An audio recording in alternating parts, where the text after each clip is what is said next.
Hello, सत श्री अकाल, नमस्ते। और आई एम बैक एंड आज मैं आपको वीडियो में बताऊंगी कि यूएस यूनिवर्सिटीज आपको कैसे सिलेक्ट करनी है। आई एम श्योर आप लोग का एप्लीकेशन प्रोसीजर चल रहा होगा क्योंकि ये टाइम है। वैसे तो यूएस में इस टाइम पे कुछ कम एप्लीकेशंस जा रही हैं but it is still the most preferred study destination. चलिए देखते हैं कैसे अप्लाई करना है यूएस में। How to apply on your own without the help of a consultant. हमें किसी भी कंसल्टेंट की यहाँ पर हेल्प नहीं लेनी है। अब देखिए, यूएस डिपार्टमेंट में 4000 से ज्यादा यूनिवर्सिटीज हैं। More than 4000 universities and colleges in US. अब इसका सिलेक्शन करना थोड़ा डिफिकल्ट तो है, तो कैसे करेंगे इसको? डिफिकल्टी को हम कैसे 4000 आप देखिए यहाँ पर। अब इनमें से सिलेक्ट करना कितना डिफिकल्ट हो जाता है, तो हमें जो सिलेक्ट करना है वो किन बेसिस पे करना है मैं आपको इसमें से बताऊंगी ताकि आपके लिए इजी हो। इंस्टेड ऑफ कि आप सिर्फ जब आप किसी कंसल्टेंट के पास जाएंगे वो आपको 4-5 यूनिवर्सिटीज बताएंगे और उनके साथ कुछ यूनिवर्सिटीज के टाइप्स भी होते हैं जिनसे कि उनको पैसे मिलते हैं एडमिशन के लिए। अगर वो जितने स्टूडेंट्स देंगे उसके हिसाब से उनको मनी मिलता है। तो instead of going to them they charge from you also and from the universities also. आप खुद से कर सकते हैं। तो देखते हैं कैसे कर सकते हैं हम। So these are the points that you should consider. ये पॉइंट्स आपको कंसिडर करने हैं जब भी आप किसी भी यूनिवर्सिटी के सिलेक्शन के लिए जाते हैं। सबसे पहले अगर आप देखिए तो है सब्जेक्ट रैंकिंग्स। अब मैं आपको बताऊंगी आगे की सब्जेक्ट रैंकिंग्स कैसे देखी जाती हैं। जैसे फॉर एग्जांपल आपको कंप्यूटर का करना है तो कौन सी यूनिवर्सिटीज आपके लिए बेटर हैं, या आपको बिजनेस स्टडीज करना है तो रैंकिंग्स कैसे देखनी है, क्योंकि रैंकिंग्स तो बहुत मिलेंगी आपको वेबसाइट्स पे, पर आपको एक जजमेंट लेना है। अलग अलग वेबसाइट्स पे अलग अलग रैंकिंग्स हैं, तो किस हिसाब से देखनी है वो मैं आपको इस वीडियो में बताऊंगी। सेकंड आपको देखनी है बजट फ्रेंडली। आपको पता है आपका बजट कितना है ईयरली, आप लोन से करना चाहते हैं या आपके पेरेंट्स के पास पैसे हैं, उसके हिसाब से आपको बजट फ्रेंडली यूनिवर्सिटीज भी चाहिए।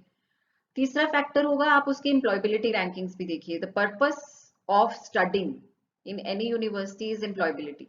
तो जब तक आपकी एम्प्लॉयबिलिटी नहीं है आपकी कोई फायदा ही नहीं उस यूनिवर्सिटी में पढ़ने का। एम्प्लॉयबिलिटी देखनी बहुत जरूरी है। फिर वो यूनिवर्सिटी है कहाँ पर, क्या आप एज अ स्टूडेंट वहां सेटल हो सकते हैं, क्या वहां पर कंपनीज हैं जो आपको प्लेस कर लें। बहुत सारी चीजें होती हैं। कैसा वेदर है, और the most important thing is settlement options in the state. उस स्टेट की सेटलमेंट ऑप्शंस क्या है। अल्टीमेटली आप जब यूएस जाते हैं या कनाडा जाते हैं या फिर किसी और कंट्री में जाते हैं, आप कोशिश करते हैं कि आप वहीं वर्क करें और वहीं सेटल हो जाएं। तो ये एक बहुत जरूरी हो जाता है आपका सिलेक्शन का फैक्टर। ये भी हम कंसिडर करेंगे। चलिए अब नेक्स्ट देखते हैं। सबसे पहले हम सब्जेक्ट रैंकिंग्स देखते हैं कि कैसे देखनी है। अब rankings of universities. So let's go कि हम यूनिवर्सिटीज की रैंकिंग कैसे चेक करें।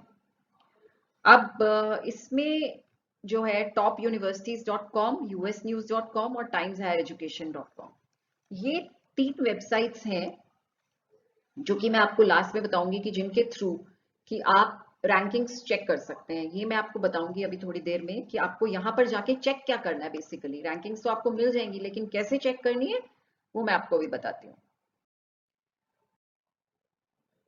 अब सिलेक्ट कैसे करें यूनिवर्सिटीज को।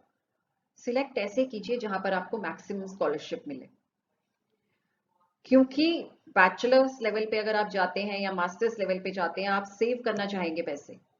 आप यूनिवर्सिटीज के को एक बिक्स की तरह देखिए कि उसकी रैंकिंग और उसकी स्कॉलरशिप दोनों को आपको एक लेवल पे लेके चलना है कि हाँ मुझे रैंकिंग भी अच्छी चाहिए और मुझे स्कॉलरशिप भी चाहिए। तो उन दोनों फैक्टर्स को आपको ध्यान से देखना है। अब एक क्वेश्चन बहुत इंपॉर्टेंट आता है कि मैं कितनी यूनिवर्सिटीज में अप्लाई करूं। अब इसके लिए एक क्राइटेरिया है जो आपको करना चाहिए। पहले तो आप देखिए कि आपका एप्लीकेशन फी का बजट कितना है। एप्लीकेशन फी अराउंड, कुछ यूनिवर्सिटीज फ्री एप्लीकेशन देती हैं, उनका कोई बजट नहीं होता, आप फ्रीली अप्लाई कर सकते हैं। कुछ अच्छी यूनिवर्सिटीज भी हैं जो फ्री एप्लीकेशन देती हैं, आप उनमें तो जरूर कर दीजिए। उसके अलावा आप अपना देखिए $50 आपको, फॉर एग्जाम्पल आप अपना $1000 लेके चल रहे हैं कि मेरा खर्चा होना चाहिए, इससे ज्यादा मैं नहीं खर्चूंगा, विच इज 70,000, अप्रोक्सीमेटली 70,000 रुपीज। तो फिर आप $70 के हिसाब से अगर लगाओ किसी यूनिवर्सिटी की एप्लीकेशन फी, तो आप 10 यूनिवर्सिटीज में अप्लाई कर पाएंगे। 70,000 तो आपकी एप्लीकेशन फी चली गई। 70,000 आप कंसल्टेंट को दे देंगे, उसका क्या फायदा होगा। इससे अच्छा आप अपनी यूनिवर्सिटीज के नंबर बढ़ा लीजिए, 10 की जगह 15 यूनिवर्सिटीज में अप्लाई कर दीजिए, वो एक बेटर होगा ऑप्शन आपके लिए। तो आप कैसे करें? तो सबसे पहले तो जो शॉर्ट शॉर्ट है, जहां पर आपका मैक्सिमम चांस है एक्सेप्टेंस का, 5 तो वो सिलेक्ट कर लीजिए यूनिवर्सिटीज। जहां पर आपको लग रहा है मीडियोकर यूनिवर्सिटीज, आपका चांस कैसे कैलकुलेट करना है, that also I will tell you depending on your score. अब शॉर्ट शॉर्ट चांस कहाँ होगा आपका ज्यादा? वहां होगा जहां पर एक तो वो मीडियोकर यूनिवर्सिटी हो, अगर आपका स्कोर जो है सैट का स्कोर देखेंगे, वो आपका 12th का score, 9th 10th 11th 12th का स्कोर और आपकी एक्टिविटीज, अगर तो आप तीनों में एक्सीलेंट हैं, आपका सैट स्कोर 1400 प्लस है, आपका जो 9th 10th 11th 12th का स्कोर है 90% प्लस है, प्लस आपने ओलंपियाड्स क्लियर कर रखे हैं बहुत सारे अपने सब्जेक्ट के, या फिर आपने बहुत सारी एक्टिविटीज कर रखी हैं अपने सब्जेक्ट से रिलेटेड, आपने एक अपना इंटरेस्ट दिखाया हुआ, डेमोन्स्ट्रेटेड इंटरेस्ट, तो आप क्या कर सकते हैं, आप कुछ आईवी लीग सिलेक्ट कर सकते हैं अपने टॉप में। फॉर एग्जाम्पल नॉट पॉसिबल आपको लग रहा है, बट आप गिव इट अ ट्राई। और अगर आपका 1450 प्लस है तो मैक्सिमम चांस हो जाते हैं आपके, और बाकी पैरामीटर्स भी आपके सही हैं, प्लस एस से जो कि बहुत इंपॉर्टेंट है, तो वो आपका आईवी लीग में होने के चांसेस काफी बढ़ जाते हैं। तो आपका एक तो शॉर्ट शॉर्ट वाली यूनिवर्सिटीज हो गई, जो कि मीडियोकर लेवल की यूनिवर्सिटीज हो गई, जो रैंकिंग में आप जब रैंकिंग देखेंगे तो मैं आपको बताती हूँ कि कैसे टॉप की रैंकिंग आती है, आप उसी में से सिलेक्ट करोगे, टॉप 20 रैंकिंग्स में से आप सिलेक्ट कर लीजिए डिफरेंट क्राइटेरिया देके।